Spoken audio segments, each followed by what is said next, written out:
যে কোন গাছের আড়ালে সে গাছের নামও বলে গেছেন আল্লাহ নবী। গাছের নাম হবে গারকাত গাছ।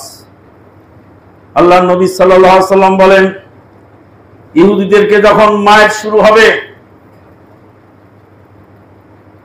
ইহুদিরা গাছের আড়ালে গিয়ে আশ্রয় নিবে। যে গাছের আড়ালে গিয়ে আশ্রয় নিবে সেই গাছের নাম হলো গারকাত গাছ। গারকাত গাছের আড়ালে গিয়ে ইহুদি আশ্রয় নিবে।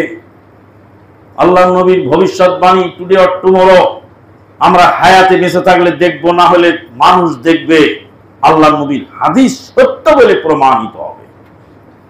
নবী সাল্লাল্লাহু আলাইহি ওয়াসাল্লাম বলেন, গারকাত গাছের আড়াল থেকে গারকাত গাছ জবান খুলে যাবে, বলবে, ইয়া মুসলিম, হে মুসলিম, তাওরা ইহুদি, এখানে আসো, আমার আড়ালে ইহুদি পালিয়ে আছে, উক্তুলহুকে হত্যা করে দাও।